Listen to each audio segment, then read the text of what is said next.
fugir da Inquisição. Estava ali para ser morto, queimado, e conseguiram, fugir. Isso até faz, né, a gente lembrar dos filmes que são bem famosos aí, como Piratas do Caribe, enfim. Né, dá para ter uma boa noção de como foi. Muitos deles que estavam para ser enforcados conseguiram fugir, tiveram seus bens confiscados, família morta, e muitos deles se revoltaram.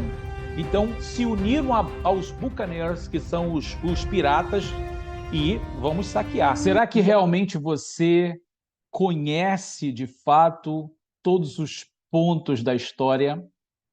Quando a gente fala sobre como os judeus foram espalhados pelo mundo, as nações por onde o povo judeu passou, e o que aconteceu em 1492, que, de uma certa forma, foi ali o princípio de uma mudança no mundo inteiro, e eu digo em especial as Américas.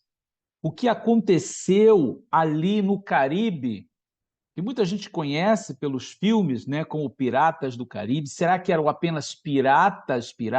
É claro que haviam muitos piratas, mas será que todos eles eram apenas piratas ou havia outra coisa a mais? Será que o objetivo realmente era só agariar fundos, ou seja, riquezas, ou seja, trazer os espólios de guerra e invasões de navios e ilhas desertas com tesouros escondidos, ou havia algo a mais? Hoje nós vamos compartilhar sobre a história dos binenos, sim, sobre aqueles judeus que fugiram de perseguições e muitos deles se tornaram o que hoje é conhecido como piratas do Caribe. Então, venha conosco aqui nesse nosso vídeo de hoje. Vamos estar compartilhando um pouco de história que você ainda não conhece, porque não foi contada para você. Eu sou o Rabino Yosef Barur, com mais um vídeo para vocês.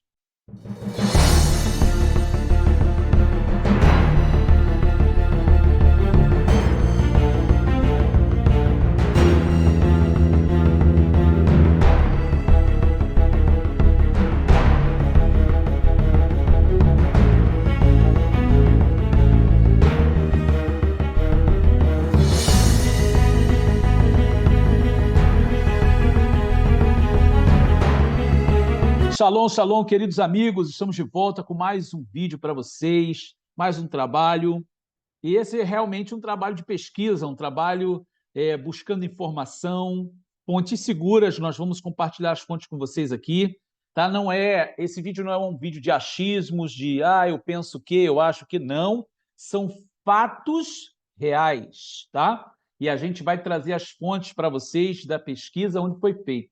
E muita gente não conhece essa parte da história do povo judeu, que eu quero até salientar que isso corrobora com os últimos dias, com o princípio de dores, tudo aquilo que a gente já falou, desses dias que antecedem a vinda do Mashiach Yeshua, né, para o final, aí o grande Shabat, o milênio que está por chegar. Então, tudo isso ele vai contribuir, essa parte da história, para as coisas que estão acontecendo hoje. Então, é muito importante você ficar com a gente aqui até o final, muita informação boa para compartilhar com vocês, que vai agregar muito, muito mesmo a história, principalmente focando aqui no nosso público brasileiro, né? Porque a história dos binenos, sim, ela envolve Caribe, países hispanos, ou seja, a própria Espanha e Portugal. Mas vamos estar no foco aqui de história, que vai envolver também o Brasil. Então vamos lá, queridos, eu quero compartilhar com vocês o nosso material, mas já pedi a vocês, mais uma vez, que vocês compartilhem conosco o vosso like. Ou seja, não esquece de colocar aqui o vosso like, né? Se inscrever no canal se você não é inscrito. Se você está chegando aqui agora, você pode se inscrever no nosso canal, apertar o sininho das recomendações para que você seja sempre notificado quando a gente coloque aqui mais um vídeo. Então, esteja conosco, vamos caminhando junto aqui nesse compartilhar de tantas informações, tanto da palavra de Deus, quanto também do teor histórico do povo judeu. Então vamos lá, queremos compartilhar com vocês já o nosso material. E é claro, sempre na nossa introdução, a gente sempre apresenta para vocês a nossa ZIU, a nossa Zeit Yosef Yeshiva University. É a nossa yeshiva, a nossa escola judaica, onde você aprende tudo sobre as escrituras sagradas, desde Bereshit ao Sefer Galut, ou seja, desde Gênesis a Apocalipse, você tem o ensinamento dentro do original das Escrituras, com comentário dos sábios de Israel, focando sempre nos escritos originais ali, em especial o hebraico, o aramaico. Ou seja, é algo muito especial que está acontecendo. O eterno Deus nos deu a oportunidade de estar com a nossa Yeshivá no Brasil, né? Ou seja, proporcionando também a todo o público brasileiro, embora ela seja registrada no estado da Flórida, aqui nos Estados Unidos, você tem a oportunidade de ingressar na nossa escola até mesmo agora, hoje mesmo, se você quiser, no nosso sistema rotativo. Você pode entrar aqui abaixo na descrição e ver as informações com a nossa secretária, a nossa secretaria. Então, não perca tempo, venha estudar conosco, você já é muito bem-vindo à nossa ZIU, a Zeit Yosef Yeshiva University. Então, vamos lá, já vamos compartilhando aqui o nosso material com vocês, e é uma alegria, esse é um trabalho que encanta, que alegra, que motiva em saber realmente que todos nós temos um pouquinho dessa história no nosso sangue, né? Hapirati Mayehudim Shelayama Caribe, né? Os judeus piratas do Caribe. Não sei, eu acredito que você não tinha ouvido essa história ainda. Tem muita informação boa aqui para você. Então, olha, já peço a você que compartilhe esse shiur, compartilhe esse estudo com amigos, parentes, faça chegar ao maior número de pessoas. Comente aqui embaixo o que você achou, né, dessa matéria, desse teor de história que a gente está trazendo para você aqui hoje. Então vamos lá. Estamos aqui apresentando a vocês o nosso curso de judaísmo da fé aos costumes. Um curso que nós preparamos especialmente para você que está buscando conhecer mais sobre o judaísmo. Muitos de vocês buscam informações confiáveis ou estruturadas sobre o judaísmo, mas o que vocês encontram? Na realidade, só fragmentos. São muitos fragmentos espalhados pela internet.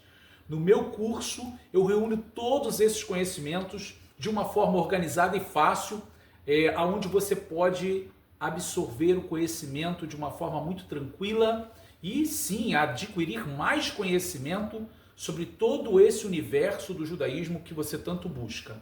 Clique aqui no link da descrição para ter acesso a esse conteúdo exclusivo que preparamos especialmente para você. Nós vamos começar trazendo para vocês um ponto da história muito importante, porque para a gente poder falar dos judeus que se tornaram piratas, você precisa saber do contexto. Eu não sei se todos aqui que estão na nossa live, que estão acompanhando, sabem o que aconteceu em 1492. 1492 foi o Édito de Alhambra, foi o édito de expulsão dos judeus que moravam no território espanhol. Todo o reino da Espanha, reino de Aragão e Castela, foram os judeus ali decretada a sua expulsão no ano de 1492. Então, assim, ou o judeu se convertiu à fé cristã, católica, ou tinham que ir embora, né? Então, a maioria não quis se converter, alguns se converteram, se tornaram cristãos novos, porém a maioria foi embora. A maioria partiu para outras terras, inclusive saiu dali, foi para Portugal ao lado. Depois também vai acontecer um édito de expulsão, eles vão sair de Portugal também. Uma parte vai para as navegações e a outra parte sobe para a França e outros países da Europa. Tá? Então, fazendo com que essa imigração judaica da Península Ibérica, era chamada Península Ibérica, Portugal e Espanha. Ali viviam judeus e árabes que na época eram conhecidos como mouros. Então, assim, no período ainda de paz, quando a Igreja Católica não havia criado ainda o auto da fé chamado a Santa Inquisição, eles viviam muito tranquilos. Era um lugar maravilhoso para os judeus e para os muçulmanos.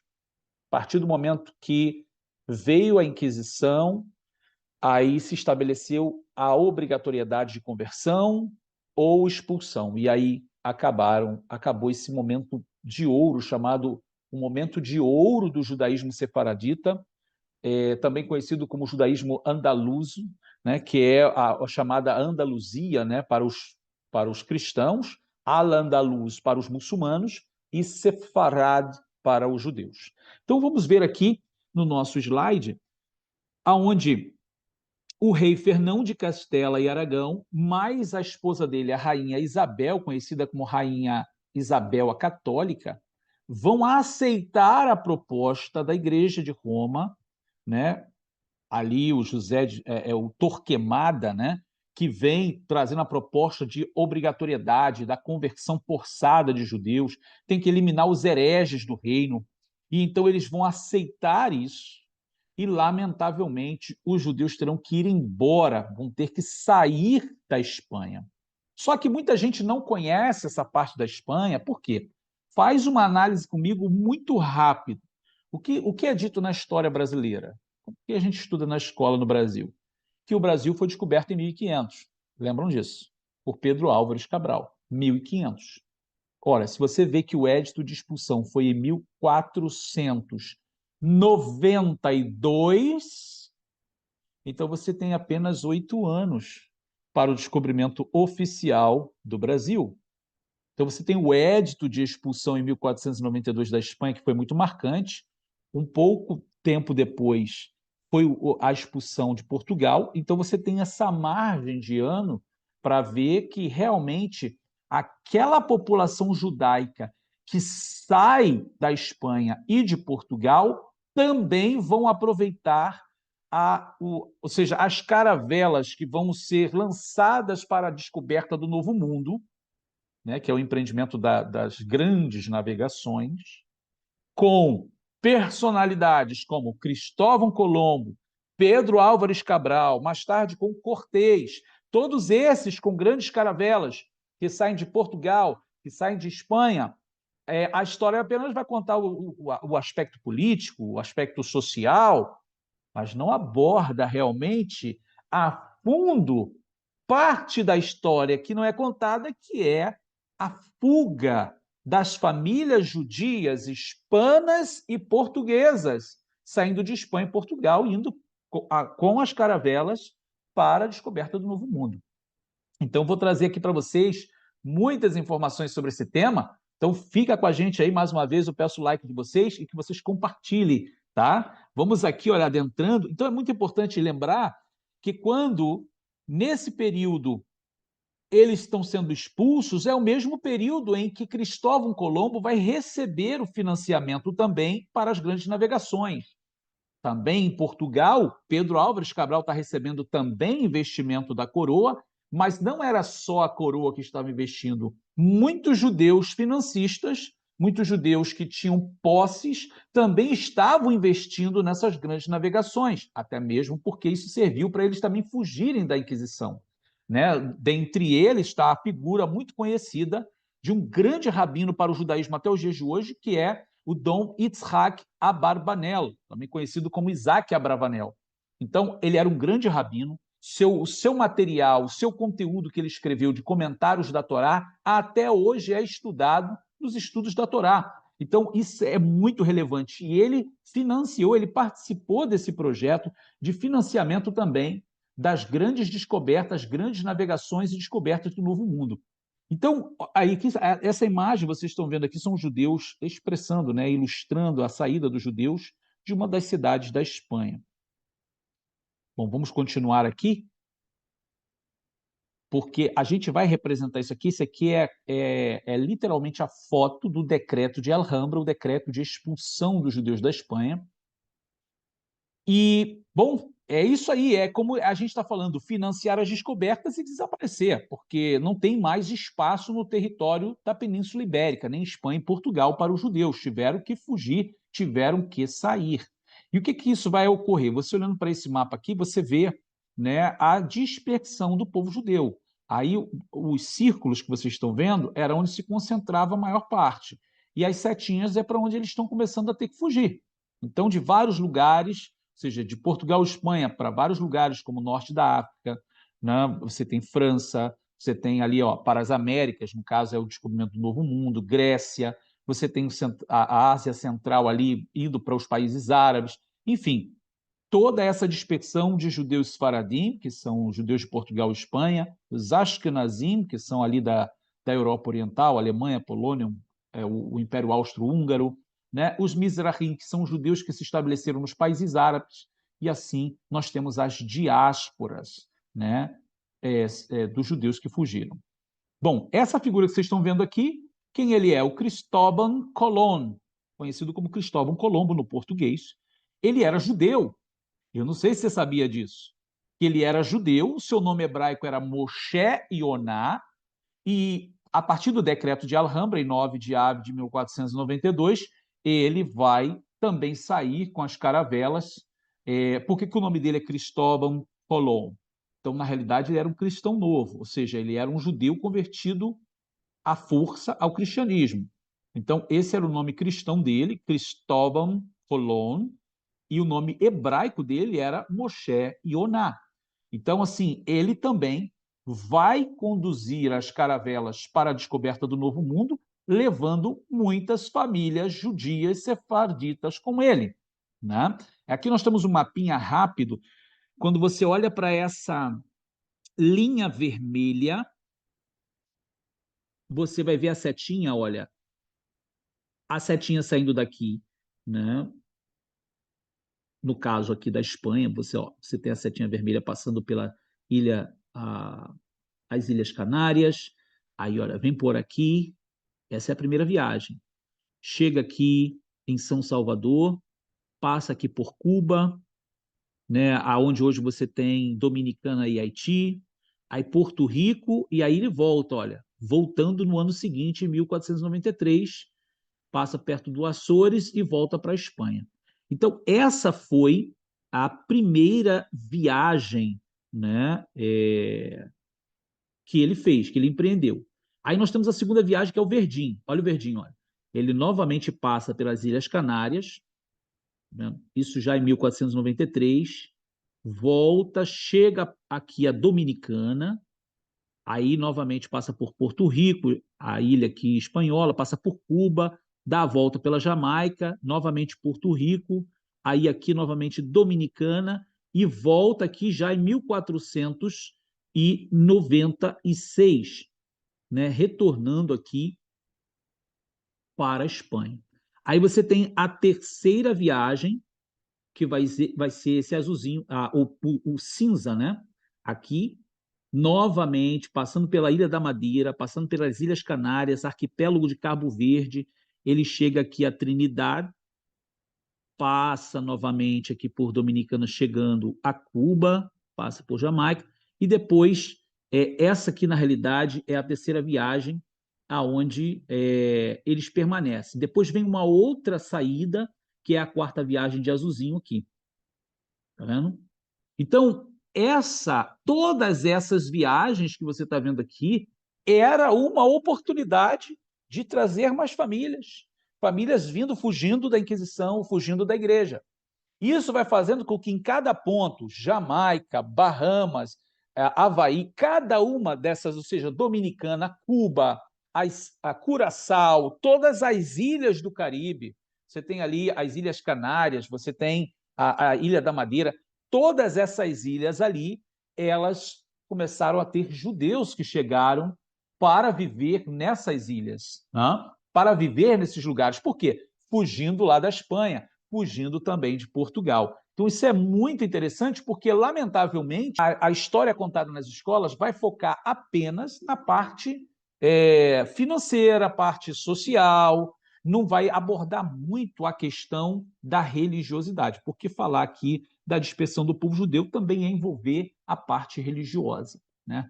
Porque o povo judeu sempre incomoda pelo seu estilo de vida, que é um estilo de vida conectado à parte religiosa, conectado às escrituras sagradas, de fato. Mas vamos continuar aqui, porque a gente viu aqui toda a abordagem das viagens de Colombo, né? Agora, é claro que não vai parar aí, né? Nós temos agora também o lançamento, ao descobrimento do Novo Mundo. E aqui tem um detalhe muito importante, aqui aonde Colombo chega. Olha esse detalhe, gente, que importante. Tudo isso que eu estou falando para vocês aqui, eu deixei a fonte para vocês pesquisarem depois, tá?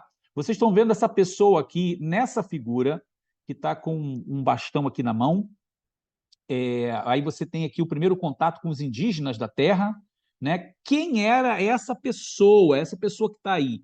é o Yosef Halevi, um judeu sefardita que teve, claro, que se converter à fé católica, né, por obrigação, e passou a ser chamado pelo seu nome cristão de Luís de Torres.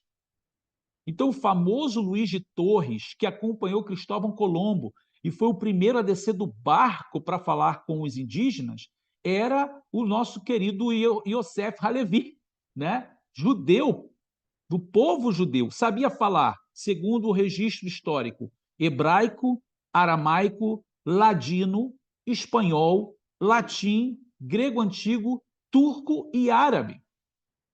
E eles tinham essa concepção de, ao sair de Espanha e entrar no mar, eles tinham já a concepção dos escritos antigos, e isso é um outro ponto até muito interessante de se falar, que o rei Salomão já havia mandado, né, funcionários para as terras brasileiras, né, muito tempo atrás, para buscar espécies, especiarias, madeira, e eles já conheciam essas rotas, já tinham conhecimento delas, então eles pensam que vão encontrar na ilha, de repente, parte das tribos perdidas de Israel, outros Yehudim. E aí ele foi o primeiro a descer do navio e ter contato com os indígenas, pensando que poderiam ser judeus das tribos perdidas. A primeira coisa que ele disse em hebraico é Shalom Aleichem.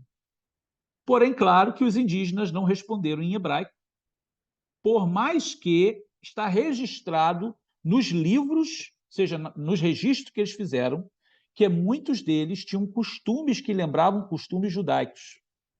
E isso até dá um entendimento de que provavelmente eles pudessem ser descendentes de tribos judaicas no passado, que ficaram por ali, né? Mas isso é muito interessante, porque o Yosef Halevi, agora sendo chamado de Luís de Torres, é ele que vai fazer esse papel. Então você percebe como a história é muito superficial, ela vai falar apenas do aspecto português ou do aspecto espanhol, mas não fala quem são as pessoas de fato. Ah, não, porque Luís de Torres foi o primeiro a se comunicar com os indígenas. Mas quem era Luís de Torres de verdade? Esse é o nome dele cristão. Ele era o Yosef Halevi, né? Um judeu ali muito conhecedor, muito erudito, que está participando de toda essa empreitada. Agora a gente se direciona à história brasileira, né? Que é com Pedro Álvares Cabral. Pedro Álvares Cabral mesmo não era judeu, segundo a história, mas a mulher dele era. A mulher dele era uma cristã nova, ou seja, uma judia que foi obrigada a se converter ao cristianismo. Junto com outras caravelas, ele direciona a sua busca pelo Novo Mundo à América do Sul, o que Colombo fez ao contrário. Agora, lembrando que ele vem trazendo com ele o quê? Muitas famílias sefarditas, fugindo também de Portugal. Então, você vê que a rota dele já vai ser direcionada justamente ao Brasil, chegando lá em Cabralha, na Bahia, né, onde vai ser o primeiro contato também com as tribos indígenas. Olha, que coisa especial, né? Eu não sei se você já conhecia tudo isso. Deixa aí nos comentários aí o que você está achando desse shiur até agora. Agora, a gente vai entrar no sentimento de vingança e devoção. Veja que coisa interessante, né? Vingança e devoção que se encontram nos mares. Então, você tem agora as parte desses judeus que estão revoltados. Olha, tiveram judeus que conseguiram fugir da Inquisição. Estava ali para ser morto, queimado, e conseguiram fugir. Isso até faz, né, a gente lembrar dos filmes que são bem famosos aí, como Piratas do Caribe, enfim. Né, dá para ter uma boa noção de como foi. Muitos deles que estavam para ser enforcados conseguiram fugir, tiveram seus bens confiscados, família morta, e muitos deles se revoltaram. Então, se uniram aos buccaneers, que são os piratas, e vamos saquear. E a grande investida, o grande foco, o alvo era quem? Os espanhóis. Os espanhóis. E é por isso que nós vamos começar a ver na história os corsários. Quem eram os corsários? Corsários eram piratas que serviam a outras nações para atacar a Espanha. Então, a grande Espanha católica, dos reis católicos, agora vão sofrer não só pela mão de piratas independentes, mas também por corsários, como corsários da Holanda, corsários de Portugal, corsários da Inglaterra, que servem à Inglaterra, a coroa inglesa, outros servem a coroa portuguesa, outros servem a coroa holandesa para atacar os espanhóis. e eles se juntam a eles para quê? Para se vingar do que a Espanha fez com as famílias sefarditas. Isso aqui é muito interessante, porque a gente vai trazer agora da história para vocês. Veja que coisa fenomenal. Então, por isso nós abordamos vingança e devoção caminhando juntos. Judeus sefarditas piratas no Caribe, na condição bastarda e sem pátria, se tornaram piratas judeus, orgulhosos de sua origem e identidade, dando nomes hebraicos aos barcos, tais como Escudo de Abraão, Profeta Samuel e a Rainha Esther.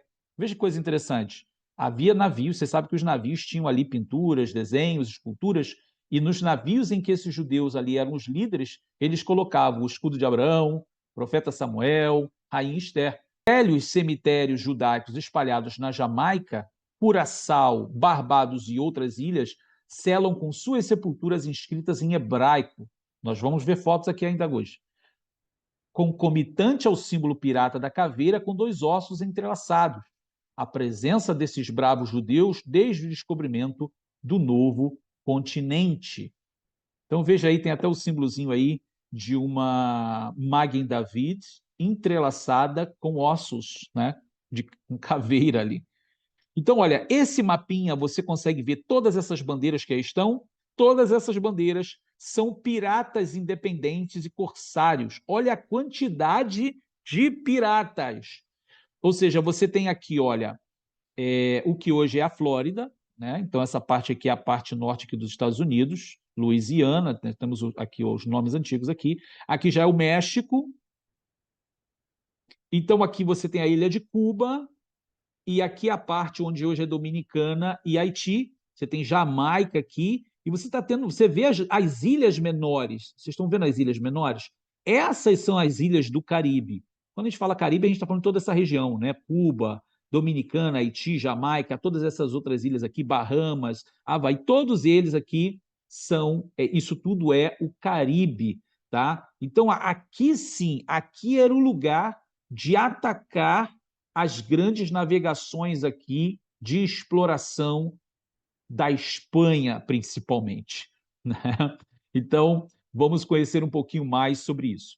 Essa chave que vocês estão vendo aqui é a chave que faz parte da tradição judaica de que as famílias que foram expulsas da Espanha e Portugal, elas levaram com elas as chaves de suas casas. Então se tornou um símbolo da família sefardita ter a chave da casa que elas tinham em Sefarad, ou seja, na Espanha.